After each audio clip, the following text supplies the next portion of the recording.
고속도로 휴게소에서 심장이 멈춰 쓰러진 50대 남성을 현직 간호사와 시민들이 힘을 합쳐 구했습니다. 과수 화상병이 평창과 원주에서 잇따라 발생하면서 방역당국의 비상이 걸렸습니다. 확산 방지를 위해 인근 농장들까지 매몰 처리하고 있습니다. 올해 상반기 5대 범죄가 지난해 같은 기간보다 11%가량 감소한 것으로 나타났습니다.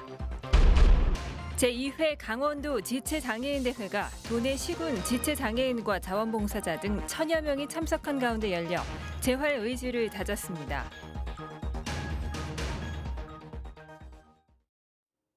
시청자 여러분 안녕하십니까? 고속도로 휴게소에서 심장이 멈춰 쓰러진 한 남성을 현직 간호사와 시민들이 힘을 합쳐 구했습니다. 심폐소생술 등 신속한 응급처치로 골든타임을 지킬 수 있었습니다. 백승호 기자가 보도합니다. 지난 1일 서울 양양고속도로 홍천휴게소. 한 50대 남성이 이상 증세를 보이다 갑자기 의식을 잃고 쓰러집니다. 주변 시민들이 다가가 심폐소생술에 나섰고 10년차 간호사 김성란 씨도 여기에 힘을 보탰습니다. 김 씨는 휴게소에 있던 자동심장 충격기를 사용해 쓰러진 남성의 의식을 되살렸습니다.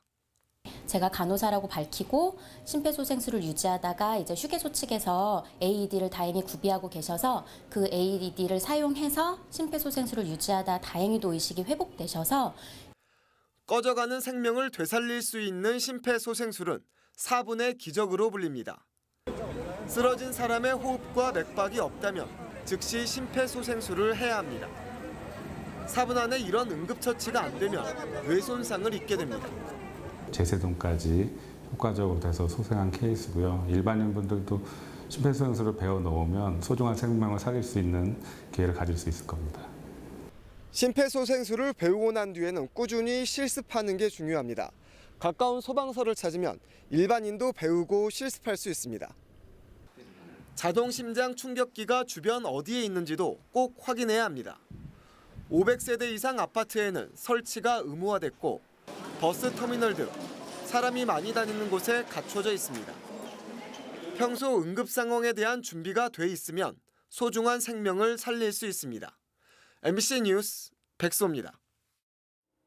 과수 화상병이 평창과 원주에서 잇따라 발생해 방역당국의 비상이 걸렸습니다. 확산 방지를 위해 인근 농장들까지 매몰 처리되면서 농가 피해가 커지고 있습니다. 보도에 조성식 기자입니다.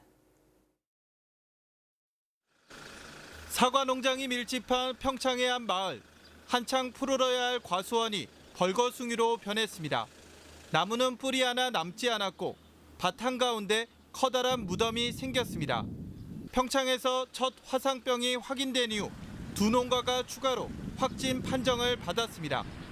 과수화상병 확진 농가는 물론 이를 중심으로 반경 100m 내 사과나무들은 모두 매몰 처리해야 합니다. 결국 6개 농가 3.5헥타르가 화상병 피해를 입게 된 것입니다. 올해 첫 수확을 앞둔 사과나무도 있어 농민들은 허탈감에 빠졌습니다. 3년째인데 얼마나 억울하겠어요. 숨으로 가면 따보지도 못해요. 병이라서 적응한 게 아니라 옆에 것 때문에 적응했단 말이에요.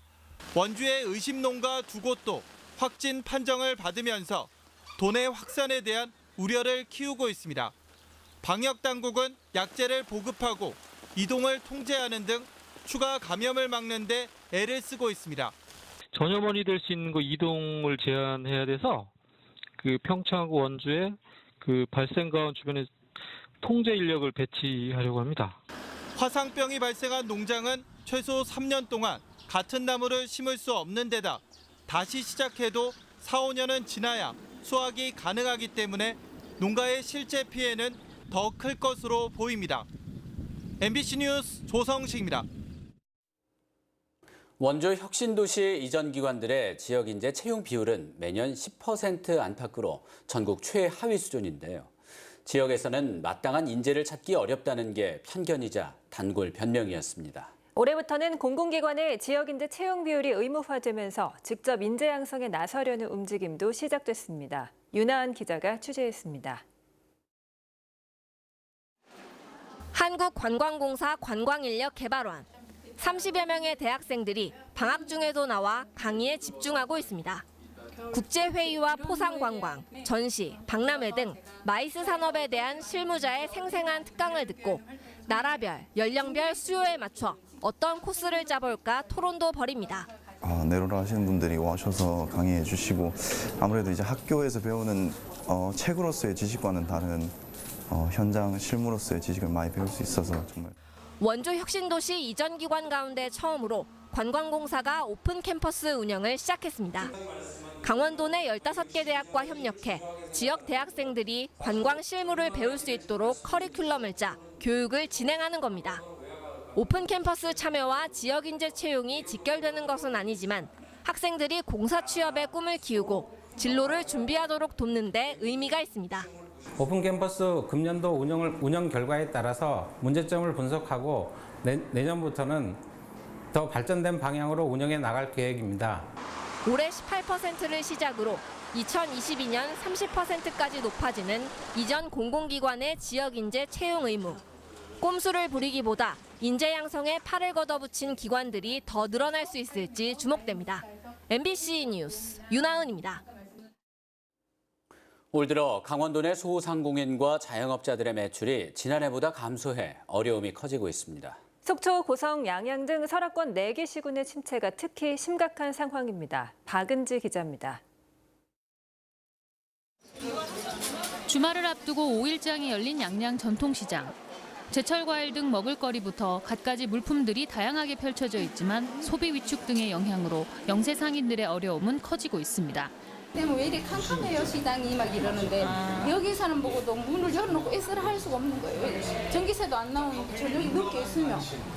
올해 1분기 도내 소상공인, 자영업자들의 월 평균 매출액은 2,386만 원으로 지난해 하반기보다 6.7% 감소했습니다. 전국 평균 3,372만 원에 비교하면 70% 수준에 불과한데 감소율도 전국에서 두 번째로 컸습니다. 임금 노동 의존도가 높은 음식, 숙박업이 많은 특성 때문에 이런 최저임금 인상에 타격이 컸던 것이 아닌가.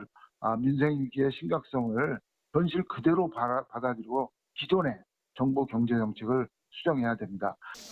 양구를 제외한 도내 모든 시군에서 매출액이 줄었는데 특히 설악권의 침체가 뚜렷합니다. 양양구는 지난해 하반기보다 29.7%나 매출액이 줄어 전국 시군구 가운데 감소폭이 가장 컸고 고성 22.5%, 인제 18%, 속초도 16.5% 각각 감소했습니다. 동계올림픽 개최나 KTX 개통 효과가 강릉권에 집중되면서 설악권의 관광 수요가 감소한 것이 원인으로 보입니다. 해수욕장이 개장하고 피서가 시작되면 음식 숙박업을 중심으로 매출이 일부 회복되겠지만 설악권은 KTX 연계 교통망이나 관광 차별성이 여전히 부족한 상태여서 영세 상인들의 어려움은 계속될 전망입니다. MBC 뉴스 박은지입니다. 오늘 밤 10시를 기해 동해 중부 전 해상에 태풍주의보가 발효된 가운데 오늘과 내일 강원도에는 태풍의 영향으로 동해안을 중심으로 강한 비가 내리겠습니다. 영서 중북부 지역은 오후 한때 강한 소나기가 내렸으며 영서 남부는 흐린 가운데 비가 이어졌습니다. 오늘부터 내일까지 영동 지역에는 30에서 80mm의 비가 내리겠고 영서 지역에는 5에서 40mm의 비가 내릴 전망입니다.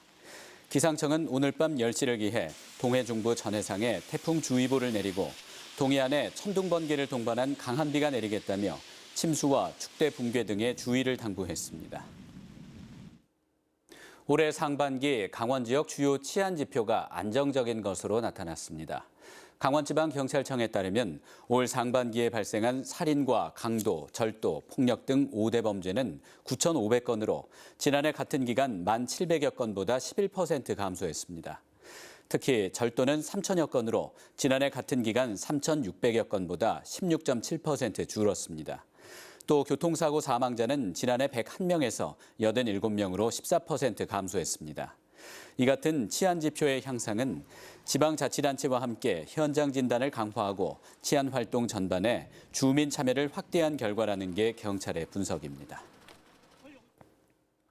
이달부터 춘천 지역 버스 정류소와 주변 지역이 금연구역으로 확대 지정됐습니다.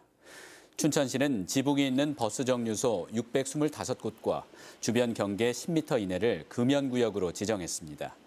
이에 따라 이달부터 9월까지 석 달간 계도 기간을 거쳐 오는 10월부터 이 구역에서 담배를 피울 경우 5만 원의 과태료를 부과합니다. 한편 춘천시는 올해 1월부터 163곳의 어린이집과 유치원의 주 출입문 10m 이내를 실외 금연구역으로 지정했습니다. 성장 잠재력이 높은 도내 15개 기업 스타기업 인증식 수여식이 오늘 춘천 세종호텔에서 열렸습니다. 강원도는 스타기업으로 선정된 소프트웨어 개발업체인 춘천의 CDS IT를 비롯해 화장품 원료 생산업체인 춘천 레미안 등 15개 기업에 인증서를 수여하고 3년간 최대 1억 5천만 원의 연구개발비를 지원하기로 했습니다. 강원도는 앞으로 5년 동안 매년 15개씩 75개 지역 스타기업을 선정해 기업별 프로그램 매니저를 지원할 계획입니다. 제2회 강원도 지체장애인 대회가 오늘 춘천 호반체육관에서 도내 시군 지체장애인과 자원봉사자 등 1000여 명이 참석한 가운데 열려 재활 의지를 다졌습니다. 강원도 지체장애인협회가 마련한 오늘 행사에서는 빛과 꿈터, 일과 사랑 황용기 대표이사를 비롯해 이동성 삼척지체장애인협회 운영위원, 최종석 평창지체장애인협회 부지회장에게 도지사 표창이 전달됐습니다.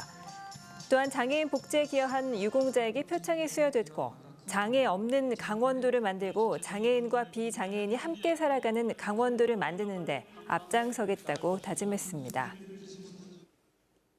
강원랜드 채용비리 혐의로 구속영장이 청구된 권성동 국회의원이 내일 피의자 신분으로 영장 실질 심사를 받습니다.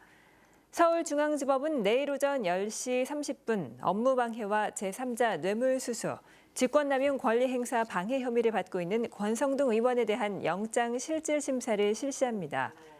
권 의원은 지난 2012년과 2013년에 자신의 비서관 김모 씨와 지인의 자녀 18명을 강원랜드에 부당한 방법으로 채용 청탁한 혐의를 받고 있습니다. 철원군 농업기술센터는 장마 후 과체류 바이러스의 예방을 위해 해충 방제 등에 철저를 기해달라고 당부했습니다. 철원에서 발생하는 주요 과체류 바이러스는 오이 모자이크 바이러스와 토마토 반점 위조 바이러스 등으로 이들 바이러스는 해충에 의해 전염되기 때문에 작물 생육 기간 총체벌레와 진딧물 등을 철저히 방제해야 한다고 밝혔습니다.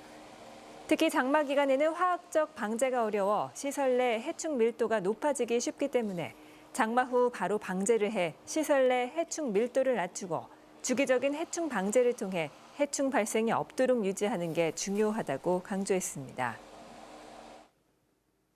앞으로 화천군 간동면 오음 1리 주민들도 희망택시를 이용할 수 있게 됐습니다.